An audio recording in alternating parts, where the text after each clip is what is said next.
की साहेब आमच्या या परतूरच्या जनतेला आपण संबोधित करावं ही विनंती करतोय।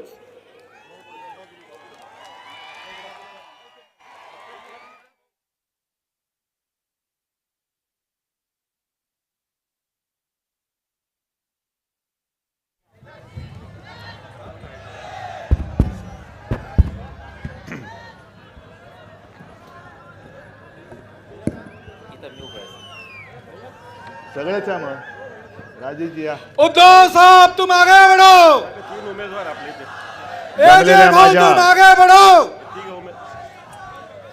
जमलेल्या माझ्या तमाम महाराष्ट्रप्रेमी बांधवांनो, भगिनींनो आणि मातांनो, बऱ्याच वर्षांनंतर मला वाटतं मी परतूरमध्ये आलेलो आहे। पण मी आलोय तो असा तसा नाही आलेलो, मी परतूरच नाही तर संपूर्ण जालना जिल्हा जिंकण्यासाठी आलेलो आहे। त्याच्यामुळे मी तुम्हाला खरंच मनापासून धन्यवाद देतोय। परभणी तर आपली आहेच, परभणी आपली आहेच, परभणी असेल, नांदेड असेल, उद्या मी त्या बाजूला जातोच आहे। पण आज सकाळपासून विदर्भात होतो, कालपासून होतो आणि अतिशयोक्ती नाही करत, सगळीकडे हेच दृश्य दिसतंय। संपूर्ण महाराष्ट्र आता पेटलेलं आहे, संपूर्ण महाराष्ट्रामध्ये मशाल धगधगते आहे की कधी एकदा 20 तारीख येते आणि हे भ्रष्ट सरकार, खोके सरकार, घटनाबाह्य सरकार हे आम्ही जाळून भस्म करतोय, याचं तमाम महाराष्ट्र वाट बघतोय। आणि मी जनतेच्या दरबारात आलेलो आहे, न्याय मागण्यासाठी आलेलो आहे। कारण आज आपले सरन्यायाधीश मला वाटतं निवृत्त झाले, 2 वर्ष झाली, 2.5 वर्ष झाली। तो सनी देओलचा डायलॉग, तारीख पे तारीख, तारीख पे तारीख, म्हणजे मागे मी एक विनोद सांगितला होता, ह्याच्यात न्यायालयाचा अवमान करण्याचा अजिबात हेतू नाही, पण आम्ही जे काही भोगतो आहोत ते थोडं विनोदाच्या माध्यमातून सांगण्याचा प्रयत्न करतोय। असंच एकदा कोर्टामध्ये न्यायमूर्ती बसले असतात आणि समोर आरोपीच्या पिंजऱ्यात, आरोपीच्या त्या पिंजऱ्यातच म्हणा, एक आजोबा येतात। मग ते न्यायमूर्ती विचारतात, आपल्या बाजूला कोण पट्टेवाले वगैरे असतात, काय यांना कशाला आणले, आरोप काय? मग त्यांनी सांगितले की या आजोबांनी 20 वर्षाच्या मुलीची छेड काढली। ते जे न्यायाधीशाचं डोकं सटकतं, तर आजोबा तुम्हाला लाज नाही वाटत? आजोबा झालात आणि 20 वर्षाच्या मुलीची छेड काढतात, तुम्हाला लाज लज्जा शरम काय आहे की नाही? तुमच्या नातीच्या वयाची पोरगी वगैरे वगैरे वगैरे बरंच बोलतात। सगळं बोलून झाल्यानंतर आजोबा शांतपणाने न्यायमूर्तींच्या डोळ्यात डोळे घालून आणि बघतात आणि बोलतात की न्यायमूर्ती महोदय, ही घटना घडली तेव्हा मी देखील 20 वर्षाचाच होतो। जिची छेड काढली म्हणा किंवा छेड नव्हती काढली, थोडी मस्करी केली होती, ती पण आजी झाली, मी पण आजोबा झालो। ती लग्न करून कुठेतरी निघून गेली, मी इकडेच राहिलो, तारीख पे तारीख करत करत करत आज मी या वयाचा झालो। निकाल कधी मिळणार आहे की नाही आम्हाला? निकाल म्हणून काही चीज, न्याय म्हणून काही चीज या देशात अस्तित्वात आहे की नाही? आहे, आम्ही सगळ्यांचा आदर करतो, कोणाचाही अवमान करण्याचा माझा हेतू नाहीये। अगदी मधल्या काळामध्ये त्या न्यायदेवतेच्या डोळ्यावरची पट्टी काढली। दुर्दैव मला असं वाटतं की न्यायदेवतेला आता उघड्या डोळ्यांनी बघावं लागतंय की माझ्या देशातली लोकशाही अखेरची घटका मोजते, पण कोणी तिला वाचवत नाहीये। काय ही थट्टा कशासाठी करताय तुम्ही? झाली 2 वर्ष झाली, 2.5 वर्ष झाली, बरेच मोठे ताशेरे मारले चंद्रचूड साहेबांनी, उपयोग काय त्याचा? ज्या लोकशाहीसाठी म्हणून आम्ही धडपडतो आहोत, जे संविधान वाचवलं पाहिजे म्हणून लोकसभेची निवडणूक आपण लढलो, भाजपने मोठा आव्हान हरल्यानंतर की या लोकांनी म्हणजे आपण एक फेक नरेटिव्ह तयार केला। म्हणजे काय की खोटं कथानक की संविधान आम्ही संपवणार, संविधान बदलणार। मग आज तुम्ही जे काय करताय, संविधानाप्रमाणे आम्हाला न्याय का मिळत नाहीये? आम्ही असं अजिबात म्हणत नाही की आमच्या बाजूने तुमचा निर्णय मिळाला पाहिजे, जे संविधानाप्रमाणे आहे, जर उघड्या डोळ्यांनी तुम्हाला दिसतंय की राज्यपालांनी त्यावेळेला जे अधिवेशन बोलवलं होतं ते बेकायदा होतं, शेड्यूल 10 प्रमाणे यांचं पक्षांतर बरोबर आहे की नाही, मग हे सगळं समजायला 2 वर्ष झाली, 2.5 वर्ष झाली, 3 सरन्यायाधीश झाले, तरी अजून लोकशाहीला न्याय मिळत नाही. मग सर्वसामान्य माणसाला न्याय मिळणार कधी? काय करायच्या त्या निवडणुका? आजची सुद्धा आपण निवडणूक लढवायला जातो आहोत, जिंकणार तर नक्कीच. पण मी तुमच्या न्यायालयात आलोय, तुमच्याकडे मी न्याय मागायला आलेलो आहे. कारण स्वातंत्र्यपूर्व काळामध्ये ब्रिटिश सरकारच्या काळात लोकमान्य टिळकांनी जे खडसावून सांगितलं होतं न्यायालयाला की तुम्ही निर्णय दिला ठीक आहे, पण तुमच्याही वरचं न्यायालय माझे जनतेचं न्यायालय आणि ते मला न्याय दिल्याशिवाय राहणार नाही. मी तुमच्याकडे न्याय मागायला आलेलो आहे, माझ्यासाठी नाही. उद्धव ठाकरे, नरेंद्र मोदी येत आहेत, अमित शहा येत आहेत. आज देखील अमित शहा येऊन गेले. तेच टायर आपलं नकली सेना. अरे बेअकली माणसा,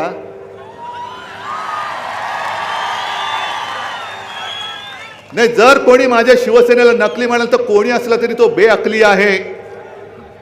ही इकडे माणसं जमले ती काय नकली आहेत? ही काय नकली आहेत माणसं? आज तुम्ही माझा पक्ष फोडलात, नाव चोरलात, चिन्ह चोरलात. भाडखाऊपेक्षाही आणखीन काही शब्द असेल तर वापरा.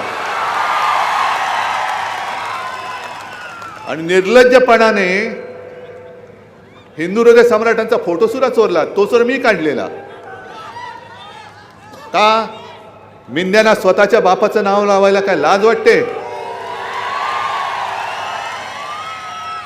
ज्या वेळेला यांनी पक्ष सोडला तेव्हा काही जण माझ्याकडे आले होते, खासदार पडले आता, आणि मला म्हणाले, काय म्हणे आता उद्धवजी, आपल्याला मोदीजींच्या चेहऱ्याशिवाय पर्याय नाहीये, लावा चेहरा. आपटलात ना. आज महाराष्ट्रामध्ये कुठेही जा, कोणत्याही कानाकोपऱ्यात जा, जवळपास सर्वच पक्षांच्या पोस्टरवरती आपल्या हिंदू हृदय सम्राटांचा फोटो आहे. भाजपच्या पोस्टरवरती, होर्डिंगवरती कदाचित मोदींचा, अमित शहाचा तर नसेलच, कारण त्यांचा फोटो म्हणजे हमखास पराभवाची गॅरंटी आहे. हमखास पराभवाची गॅरंटी मोदी गॅरंटी, हमखास पराभवाची गॅरंटी अमित शहा गॅरंटी. पण अमित शहा तिकडे कुठेतरी बोलले, नकली सेना तर बोललेच, त्यांना मी काय बोलायचं ते बोललोच. पण जे मी काय वाचलं ते खरं असेल तर हा माणूस देशाच्या गृहमंत्री पदावरती राहू शकतो का? कारण त्यांनी काय सांगितलं की छत्रपती संभाजीनगर हे नामकरण करायला बाळासाहेबांचा वारसा सांगणारे उद्धव ठाकरेंचा विरोध आहे.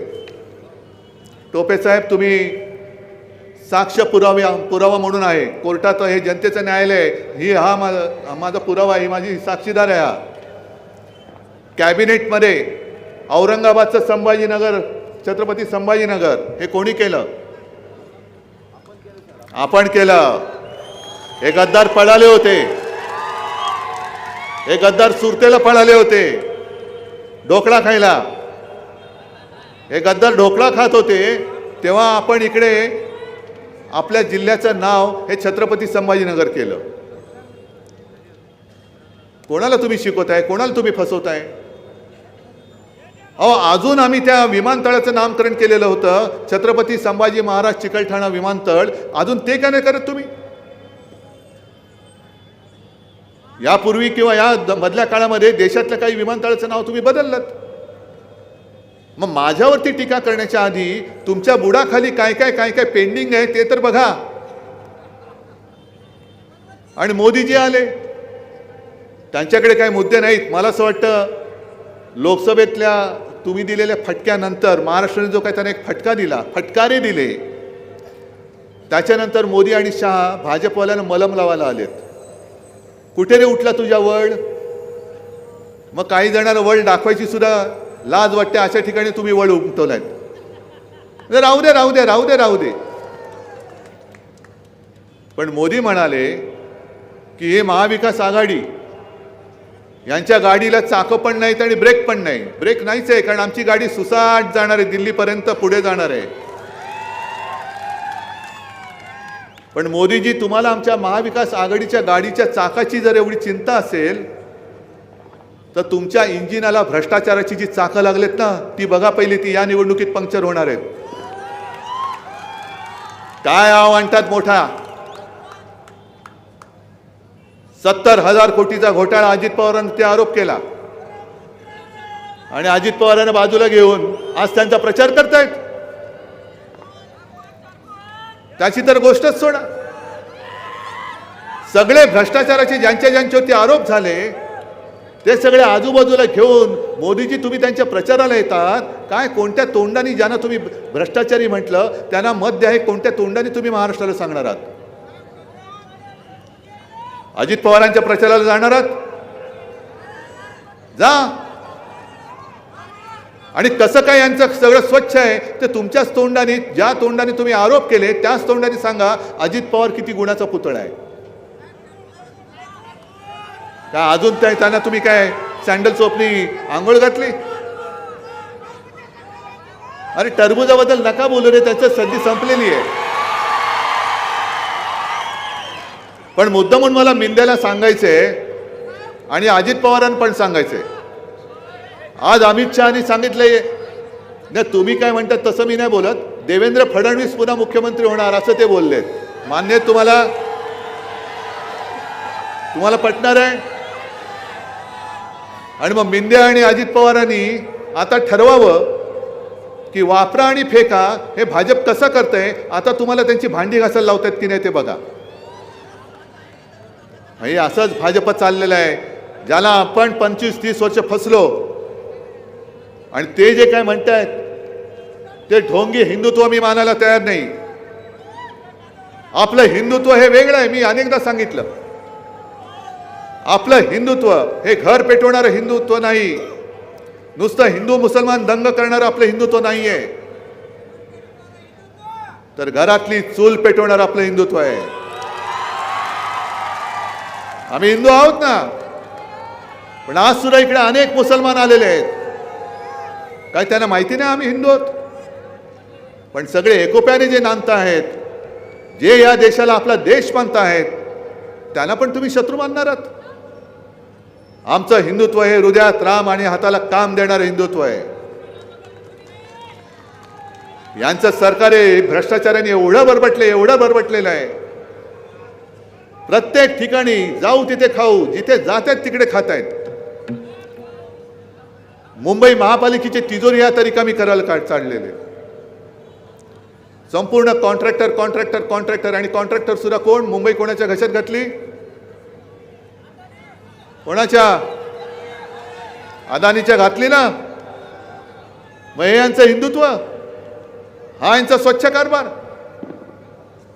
पण मुंबई अदानीच्या घशात घातलेली असली तरी मुंबई ही आपली राजधानी आहे, ही तुमची पण राजधानी आहे.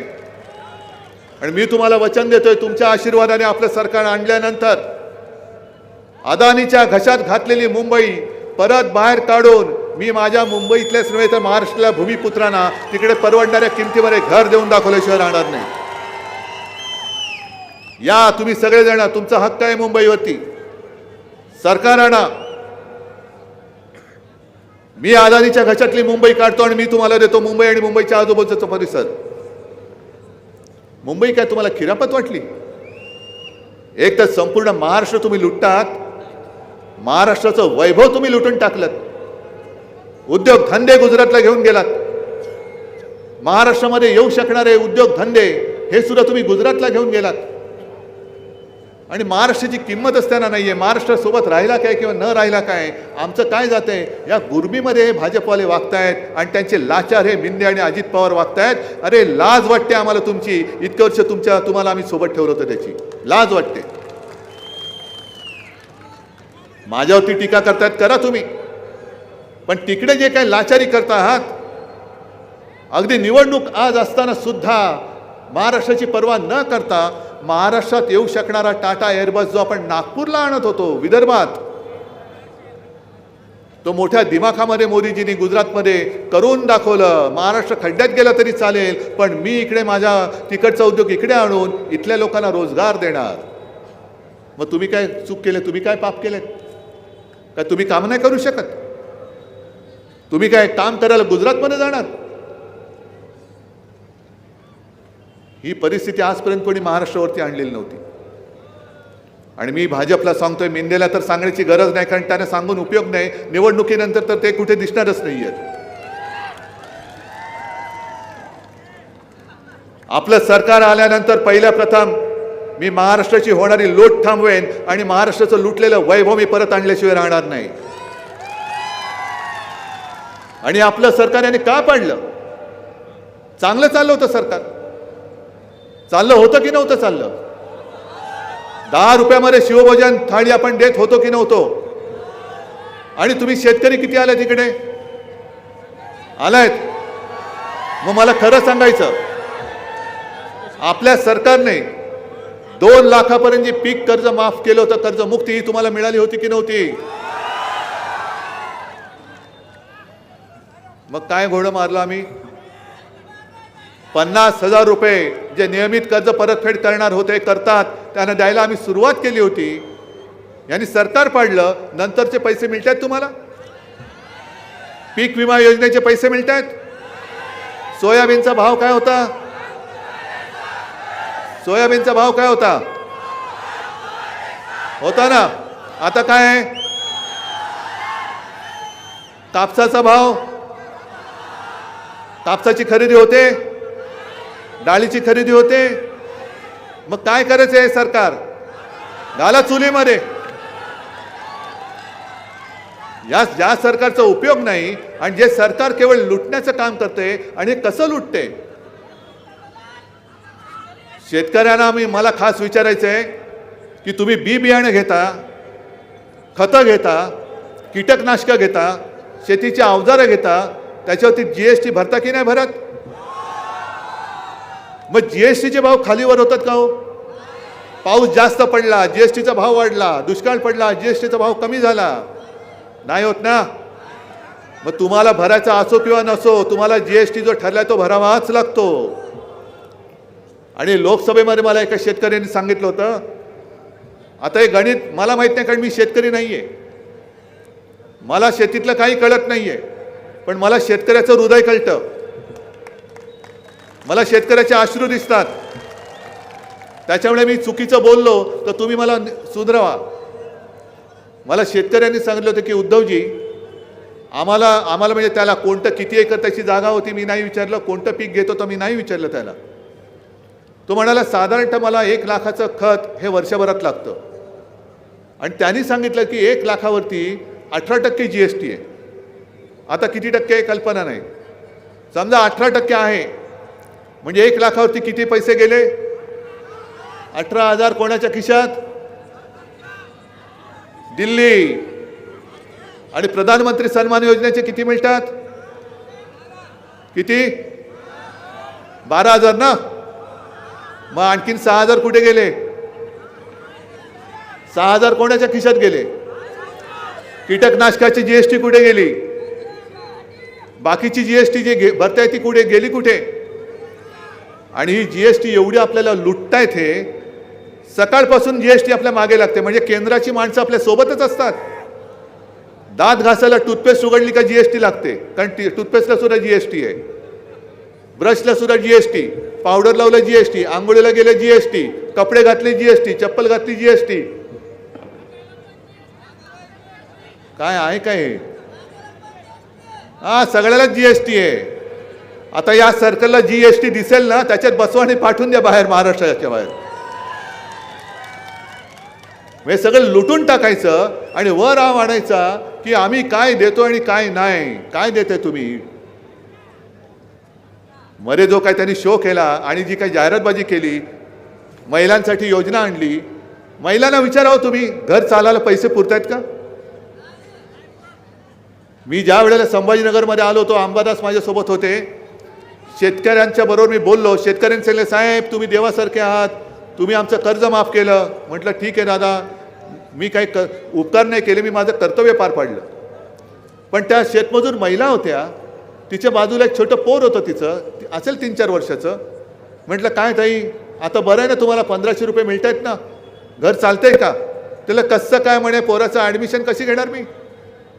ॲडमिशन नाही घेऊ शकत. 1500 रुपये येईपर्यंत संपून जातात. ते तर आहेच. आणि ती भांडण मी मिटवतोय. आणि म्हणून मी ठरवलेलं आहे की आपलं महाविकास आघाडीचं सरकार आल्यानंतर जसं मुलींना शिक्षण मोफत दिलं जातं तसं मी माझ्या महाराष्ट्रातल्या मुलांना सुद्धा मोफत शिक्षण दिल्याशिवाय राहणार नाही. ही घरं फोडणारी मंडळी जी आहेत, घरभेदी, ही घरं मेली तरी चालतील. महिलांना तुम्ही 1500 रुपये देताय का? उपकार करताय तुम्ही? महिलांची सुरक्षा वाऱ्यावर सोडलेली आहे. महिलांवरती रोज अत्याचाराच्या बातम्या येत आहेत. आणि म्हणून मी प्रत्येक सभेत सांगतो, तेच या सभेमध्ये सांगतो. सगळीकडे जी काहींची जाहिरातबाजी चाललेली आहे, फडणवीसांची एक जाहिरात, अजित पवारांची एक जाहिरात, एकनाथ शिंदेंची एक जाहिरात, सगळेच भाऊ, आपण भाऊ तिघं मिळून महाराष्ट्र खाऊ. या तिन्ही भावांना मी सांगतोय की अरे तुम्हाला जर का लाज लज्जा शरम नावाची चीज थोडी तरी राहिलेली असं मला वाटतच नाही. तर 1500 रुपयाचं पाकिट घ्यायचं आणि बदलापुरामध्ये ज्या चिमुरडीच्या वरती अत्याचार झाला तिच्या आईला नेऊन द्यायचं. आणि नाही तिने तोंड फोडलं ना तर मी काही सहारायला तयार आहे. काय कोणत्या कारभार चाललेला आहे? चिमुरडीवरती अत्याचार झाल्यानंतर तिची आई तिचे वडील पोलीस स्टेशनमध्ये जाऊन तासनतास बसतायत. पोलीस दखल घ्यायला तयार नाहीत, गुन्हा नोंदवायला तयार नाहीत. मग जनतेचा जेव्हा उद्रेक झाला, बदलापूरकर जेव्हा रस्त्यावरती उतरले, रेल्वे स्टेशनमध्ये उतरले, तेव्हा यांना जाग आली आणि मग तो त्यांनी पकडला आणि पुढचे सगळे वाचवण्यासाठी त्याचा एन्काउंटर केला, असं सगळे तिथले लोक बोलत आहेत. मग कोणत्या दिशेने महाराष्ट्र चाललेला आहे? 2014 साली यांचीच जाहिरात होती ना, कुठे नेऊन ठेवलाय महाराष्ट्र माझा. मग तीच दाखवा यांना जाहिरात, काढा त्या जाहिराती आणि आले तुमच्या गावामध्ये तर दाखवा त्यांना कुठे नेऊन ठेवलाय महाराष्ट्र माझा. नाही ते काम तुम्ही करायचे. झाली दिवाळी झाली ना, अरे लोकसभेला टरबुजाचं चिराट झालं, आपण नरक चतुर्दशीला चिराट फोडतो, ही आता सगळी चिराट आहेत. पण महाराष्ट्राचं वाट लावतात, महाराष्ट्राचं दिवाळं काढतायत. महागाईवरती यांच्यावरती काहीच नाही बोलण्यासारखं. आणि म्हणून आपण जे ठरवलंय की शेतकऱ्याचं नुकसान होऊ न देता आपल्याला जे जीवनावश्यक 5 वस्तू लागतात, तांदूळ, गहू, डाळ, तेल, साखर, या 5 जीवनावश्यक वस्तूंचे भाव पुढची 5 वर्ष आपलं सरकार आल्यानंतर आपण स्थिर ठेवून दाखवणार. शेतकऱ्याचं नुकसान होऊ देणार नाही. महिलांना बसमधनं मोफत प्रवास हे आपण करून दाखवणार. आणि तरुणांना सुद्धा जोपर्यंत त्यांना रोजगार मिळत नाही तोपर्यंत त्यांना सुद्धा आपण पैसे देणार आहोत. ही महाविकास आघाडीची पंचसूत्री आहे. इकडे अनेक जण उभे राहिलेत. मगाशी आसाराम तुम्ही सांगितलं कोण अपक्ष उभे राहिलेत, कोण आणखीन काय राहिलेत, हे सगळे तिकडनं चालवले जात आहेत. कारण खोक्याने कमवलेला आहे हा पैसा त्यांना देऊन हे आपल्यामध्येच भेदभाव करतायत.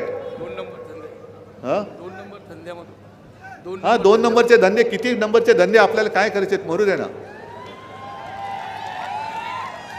पण जे अपक्ष उभे राहिलेत ते महाराष्ट्राच्या पाठीत वार करतायत. एका जिद्दीने आम्ही हातामध्ये मशाल घेऊन हे भ्रष्टाचारी सरकार जाळायला निघालो आहोत आणि त्याच्यावरती तुम्ही पाणी ओतायला निघालात भ्रष्टाचाराचे पैसे होतून.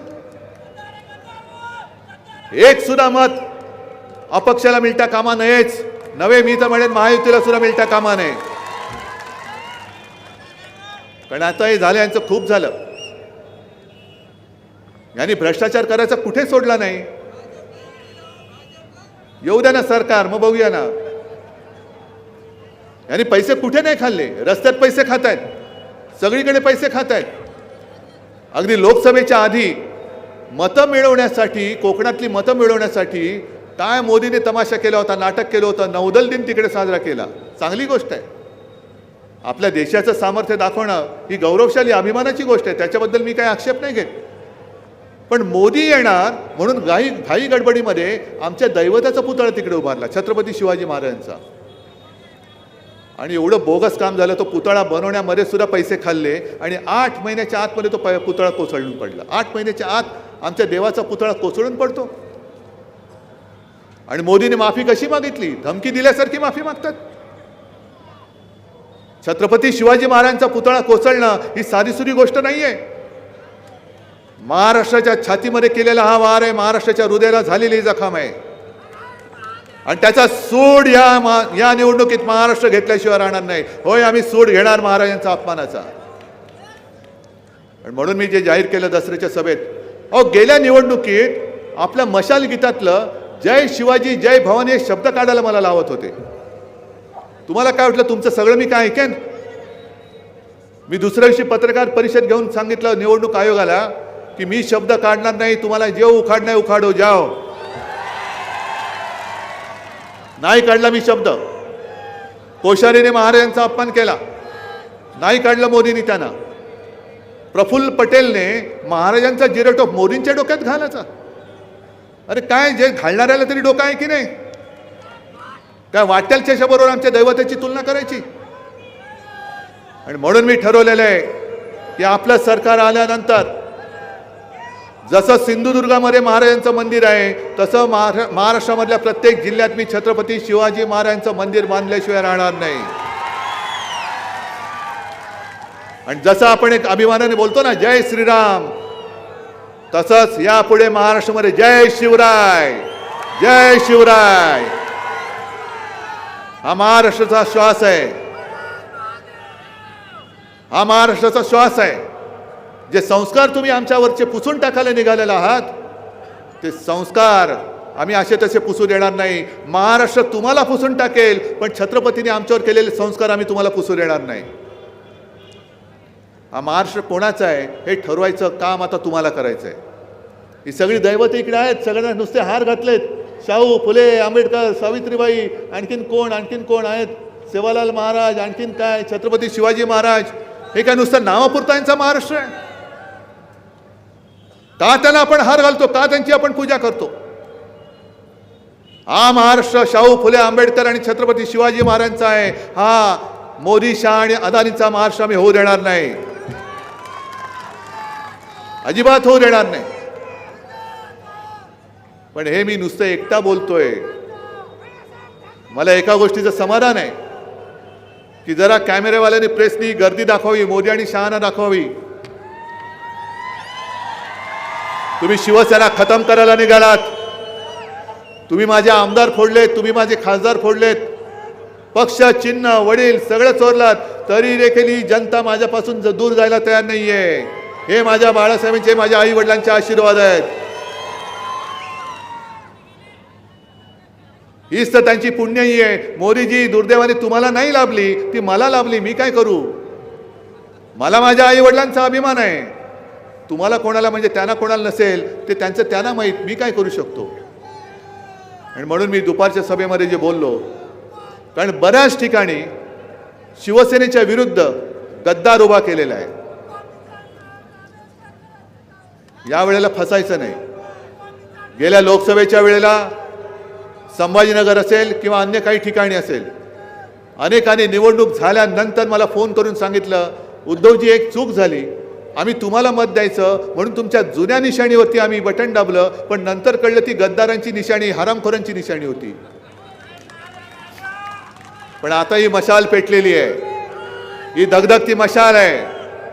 आणि धगधगती मशाल आणि त्याच्या विरुद्ध हे गद्दार. कोण जिंकणार? नक्की मग ही तिन्ही चारही उमेदवार इकडे आहेत, यांच्या विजयाची जबाबदारी तुम्ही घेताय? जरा हात वर करून सांगणार. आणि मगाशी मी काय घोषणा दिली होती, काय महाराष्ट्राचा असा जयघोष? जय शिवराय जय शिवराय, जय हिंद, जय महाराष्ट्र. सर्वांनी शांतपणे उभं राहायचं. राष्ट्रगीतानं सभेची सांगता होणार आहे.